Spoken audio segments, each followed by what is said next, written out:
For the record, the members of the House of Representatives implicated by the disguised spouses, as well as Congressman Martin Romualdez and Congressman Eric Yap, cited by Mr. Orly Gutesa, were invited to attend this hearing. Incumbent congressmen were invited through a letter dated 12 November 2025 to Speaker Faustino Boji D. III of the House of Representatives. Now, according to Speaker D., the members will not be appearing before the committee today in order to avoid any possible prejudice to the ongoing investigation and eventual findings of the ICI, Independent Commission for Infrastructure, given that the invited members have already submitted themselves to its jurisdiction and proceedings. Mr. Zaldy Co was similarly invited to appear before this committee. However, his lawyer, Attorney Rui Alberto Rondain, replied that Mr. Co is unable to attend, citing that he is still overseas due to medical reasons. Let me state clearly that this committee takes strong exception to the statement made by Attorney Rondain. Specifically, his apprehension, and I quote, "I'm apprehensive that any statement he," referring to Mr. Zaldy Co, "may give before the committee will, at best, preempt any defense he may set up." Our invitation was directed to Mr. Co himself, not to his lawyer. Suffice it to say that Article 1, speaking of jurisdiction, Section 2 of the Rules of the Blue Ribbon clearly states, and I quote, "The filing or pendency of any prosecution or criminal action shall not stop or abate any inquiry to carry out a legislative purpose." Several of the invitees were also sent their excuse letters. Number 1, Jonathan Quirante of Quirante Construction. Excuse, needs to attend to personal operations and project sites affected by Typhoon Tino and needs more time to organize documents. Number 2, Yumir Villanueva of Top Notch Catalyst Builders. Excuse, prior engagement. Number 3, Engineer RJ Dumasig. Excuse, scheduled appearance at the DOJ at 1 p.m. today. The following also sent excuse letters based on alleged medical reasons. Engineer Gerard Opulencia, Regional Director, DPWH NCR. District Engineer Manny Bulusan, District Engineer, South Manila District Engineering Office. Commissioner Mario Lipana. The committee also sought the assistance of the Bureau of Immigration to obtain available information on the following individuals: Mark Bakiran Bunagan, Alan Colesio, John Paul Estrada, Orly Regala Gutesa, and Mark Texay. In the response letter dated 30 November 2025, the Bureau informed the committee that there is no record of departure for Mr. Bunagan, Mr. Gutesa, and Mr. Texay. Meanwhile, Mr. Colesio is confirmed to be in the country, having returned from a brief trip abroad from October 18 to October 24, 2025. In the case of Mr. John Paul Estrada, the reported aide of Mr. Zaldy Co, the BI reported that he left the country on September 2, 2025, bound for Hong Kong, and has not returned to the Philippines to date. We're now coordinating with the Philippine Center for Transnational Crime, PCTC, to coordinate with Interpol to track the movement or movements of Mr. John Paul Estrada, as well as other personalities who are now abroad, whose attendance will be needed by this committee. Lastly, this representation received a copy of an order dated October 24, 2025, penned by Carolina or Judge Carolina C. Ecasiano Sison, Executive Judge of the Manila Regional Trial Court, in relation to the investigation conducted by her office on the authenticity of the notarization of the Sinumpaang Salaysay executed by Mr. Orly Gutesa, allegedly notarized by Attorney Pechi Rose S. or G. Espera. For the record, the committee notes that the notarial monthly report submitted by Attorney Espera covers notarized documents recorded under Notarial Book Number 3, specifically Book Number 3, Document Number 41 to 173, pages 10 to 36, period September 11 to 30, 2025. It is further noted that these details differ from those appearing in the sinumpang salaysay of Musgari Cutesa, which, on the other hand, indicates the following particulars. Book number 255, page number 51, or document number, 255, page number 51, book number 8, series of 2005. Furthermore, the order issued by Executive Judge Icasiano Sison looked into consideration the report prepared by Mr. Antonio Magbojos, Executive Officer of the Forensic and Scientific Service, Question Document Division of the NBI. After conducting a comparative examination of the specimen signatures, the NBI concluded that the questioned signature and the standard specimen signatures of Attorney Espera were not written by one and the same person. Since it was found that Attorney Espera has not notarized the sinumpang salaysay, her notarial details, including her signature, contained in the said document is falsified. As such, the order declared that there was no sufficient basis to hold Attorney Espera administratively liable in connection with the notarization of the sinumpang salaysay. With that said, let us start.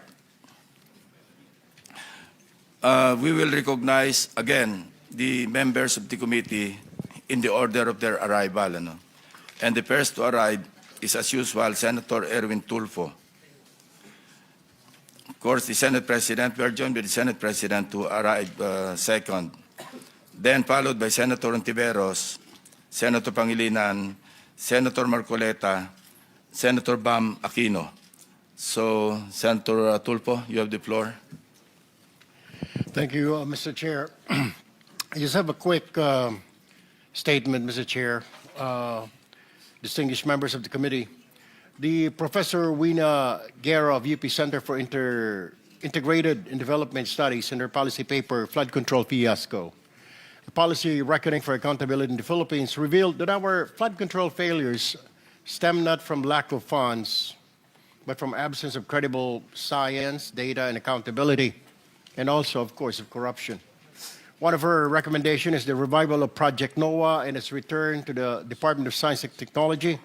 Project NOAA once provided real-time hazards, rainfall, forecast, flood simulation, guided both national agencies and the LGUs. It is for this reason that I urge this committee to recommend the said policy, Mr. Chair. Thank you. Before anything else, we also invited, again, former Undersecretary Roberto Bernardo. He has submitted his supplemental affidavit to the Department of Justice, and we want to hear, for the record, his sinumpang salaysay as submitted, or supplemental affidavit. This is supplemental to the September 25 affidavit that he submitted likewise to the Department of Justice, which he also testified before this committee. So, Undersecretary Bernardo, you're recognized. Good morning, Mr. Chair and the honorable members of the Blue Ribbon Committee. Mr. Chair, may I be allowed to read an opening statement? Go ahead. How many minutes? 3 minutes lang po. Go ahead. Okay. Salamat po. Dear Senator Lacson and honorable members of the Blue Ribbon Committee, again, I am Roberto R. Bernardo, formerly an Undersecretary for Operations of the Department of Public Works and Highways. Today, I am once more before the Honorable Blue Ribbon Committee upon its invitation and consistent with my assurance during my first appearance last September 25, 2025 to fully cooperate in its ongoing investigation. I am here not only out of respect for the invitation of the Honorable Committee, more importantly, I am compelled to come clean because of my fear of God Almighty and my ardent desire for my countrymen to give me a chance to atone for what I have done and failed to do, for which I offer no excuse or justification. Nung ako'y nabanggit sa mga irregularidad na ito, Ang una kong naisip ay manahimik tungkol sa nalalaman ko. Haharapin ko na lang ang mga asunto na isasampa sa akin. Ako ay aasa na lamang sa pamamagitan ng aking pananahimik ay makakakuha ako ng proteksyon mula sa makapangyarihan sa politika at maimpluwensyang mga personalidad na silang may pakana o kaya nagbigay daan sa mga irregularidad na ito. Gayunpaman, napagtanto ko na ang isang pagkakamali ay hindi maaaring iwasto ng isa pang pagkakamali. At kung may maisang pamangkaso ay maaaring magtagal ito bago matapos. Sa aking pagkakaalam sa mga nakarang scam, tulad ng ilang kaso ng PDAF, mahigit isang dekada na ang nakalipas, hanggang ngayon ay dinidinig pa. Kawawa ang bayan. Hindi ko matiyak kung ang mga pangunahing may sala sa mga irregularidad na ito ay mapapatawan ng kaukulang parusa sa lalong madaling panahon. Gayunpaman, umaasa ako na sa pamamagitan ng kasulukuyang mga pagdinig ay makakabuo ang ating mga mambabatas ng kaukulang batas na hindi lamang tutugon sa epekto ng mga maanumalyang gawain ito, kundi na rin makakapigil sa pag-ulit nito. The magnitude of the irregularities and how this have gravely affected and will affect our nation and its citizens cannot be overemphasized. I am committed to disclose everything that I know regarding these anomalies, particularly the complicated and ingenious ways by which these were carried out and perpetrated all these years.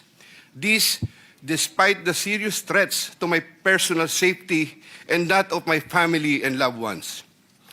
Mula sa aking paninilbihan bilang isang mababang laborer hanggang ako'y naging isang undersecretary, napag-alaman ko na ang profesional na kakayahan at integridad ay maaaring hindi sapat upang matiyak ang tagumpay sa profesional na karera ng isang tao. Nakapaloob sa isang tiwaling sistema kung saan ang isang tao ay pinangakuan ng biyaya o kaya'y pinipilit na lumahok sa mga irregularidad. Ang takot sa maaaring masamang mangyari bunga ng hindi pagsunod o pagnanais na rin sa personal na pakinabang o kaya'y kombinasyon ng dalawang ito ay sumisira sa moral na direksyon ng isang tao. Lalo na kung ang mga dapat na may pangunahing kakayanan na humadlang sa masamang gawain ay siya ring may pakana nito at nagbibigay daan dito. Naniniwala ako na hindi lamang ako ang nakaranas sa sitwasyong ito. Nakikiusap ako sa mga nasa ganitong kalalagayan na magtiwala sa kinauukulan at lumantad na at makipagtulungan sa kasalukuyang investigasyon. In connection with my application for coverage as a state witness under Republic Act No. 6981, I have earlier submitted to the Department of Justice a second supplemental affidavit further clarifying my previous disclosures on the government flood control and other infrastructure projects subject of the present proceedings. Once again, with the assurance of the Honorable Committee that my rights and benefits under RA 6981 shall be respected, I will be submitting the second supplemental affidavit to the Honorable Committee with the prior authority of the Department of Justice through the Honorable Frederick A. Vida, Acting DOJ Secretary, as set out in an authority to disclose, which I am likewise submitting to the Honorable Committee. Thank you po. Proceed with your statement.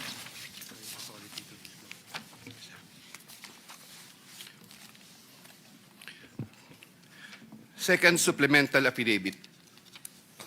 I, Roberto R. Bernardo, Filipino, of legal age and a resident of Manolo City, Bulacan, under oath, hereby depose and state. I am submitting this second supplemental affidavit consistent with my desire to set forth my knowledge about the irregularities in government flood control and other infrastructure projects, as well as to obtain peace of mind and preserve the truth. Among other factors, the contents of this second supplemental affidavit had to be violated by me by making reference to an assortment of personal notes and records, deep thinking, as well as confirming with persons certain details regarding the time, place, manner, and circumstances under which the events narrated hereunder occurred.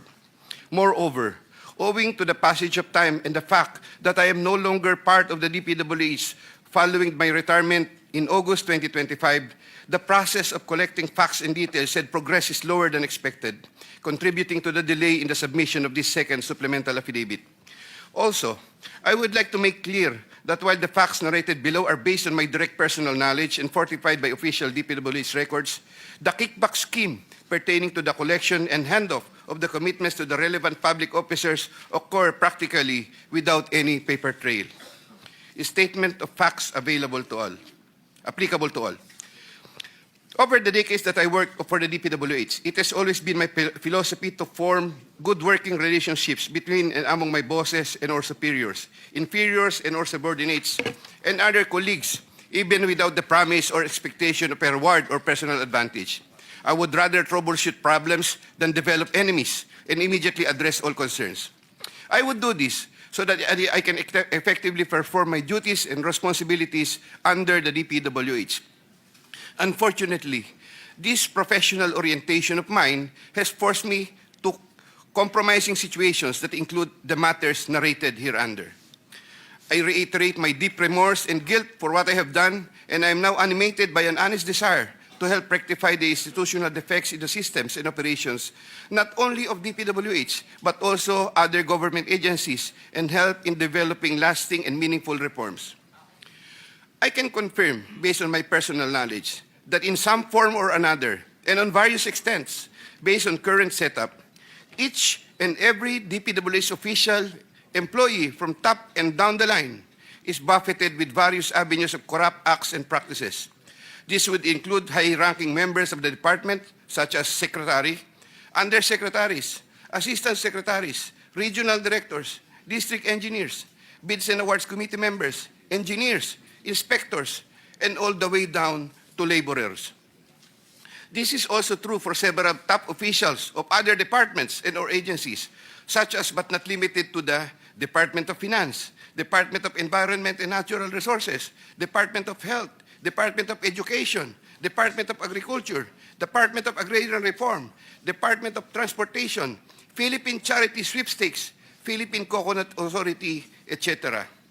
Moreover, I can confirm, based on my personal knowledge, that in some form or another, and on various extents, most proponents have their own designated contractors who will take on the projects for the former's benefit and advantage.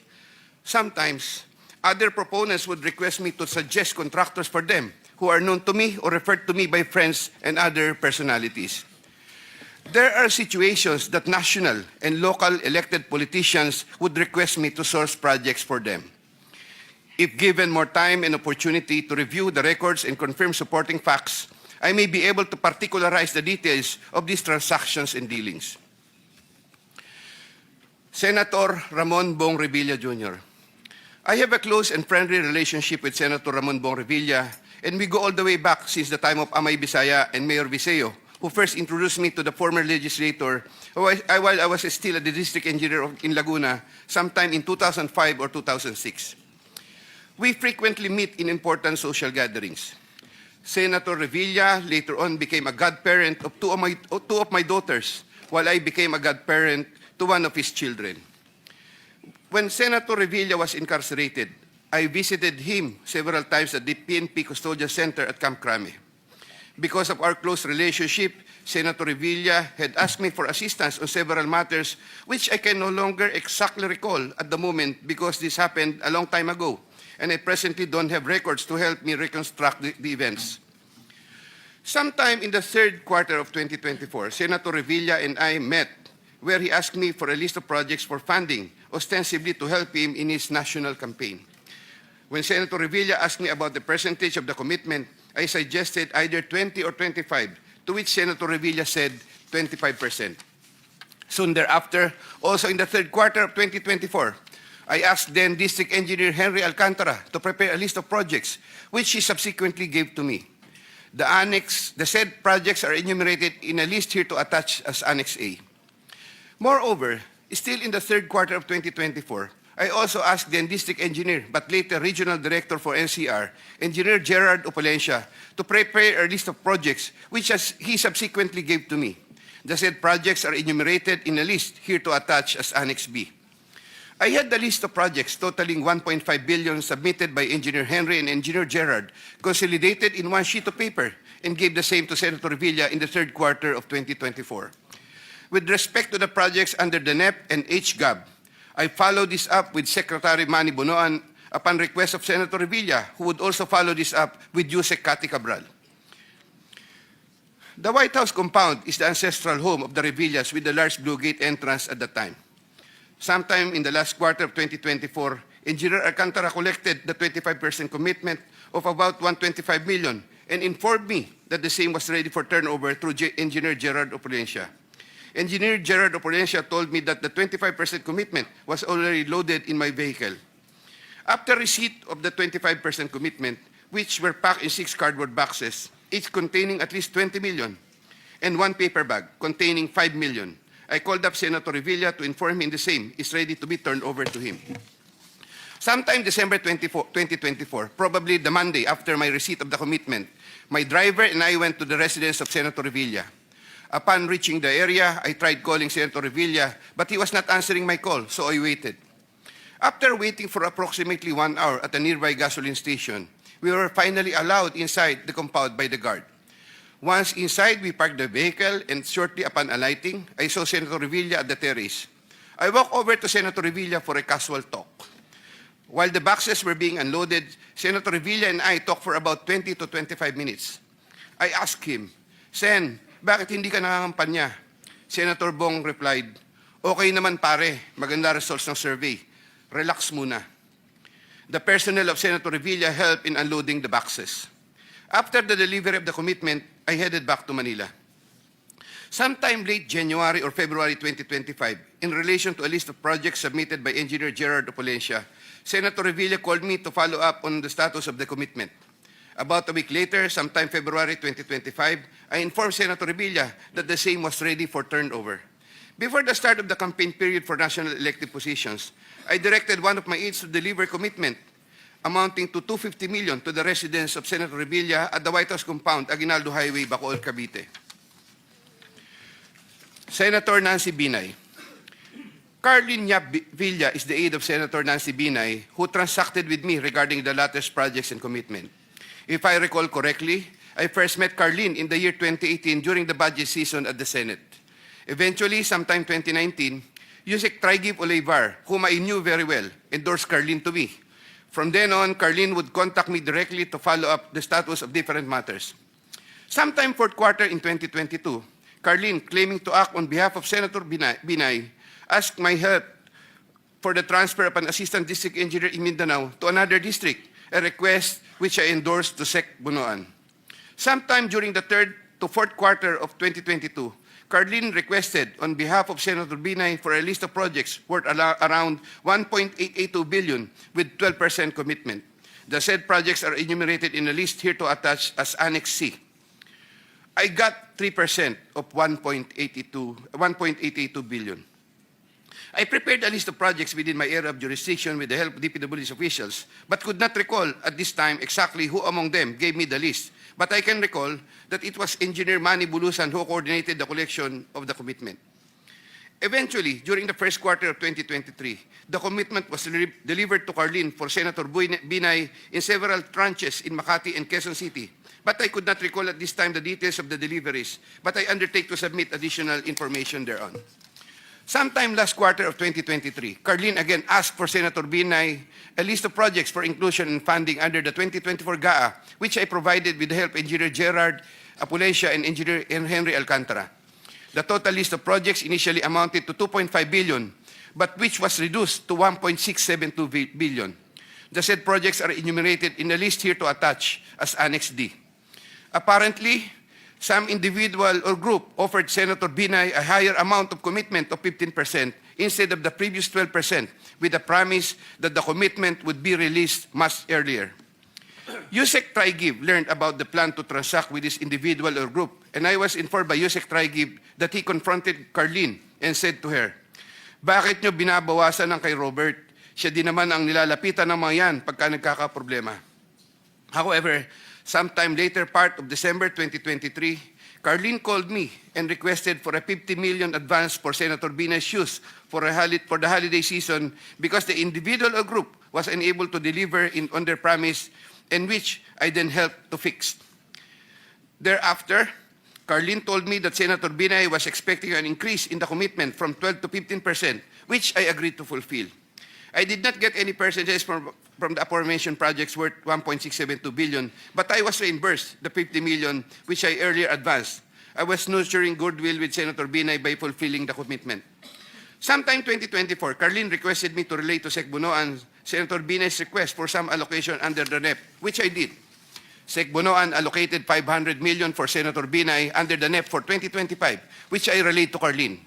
Carlin told me to prepare a list of projects for the 500 million allocation.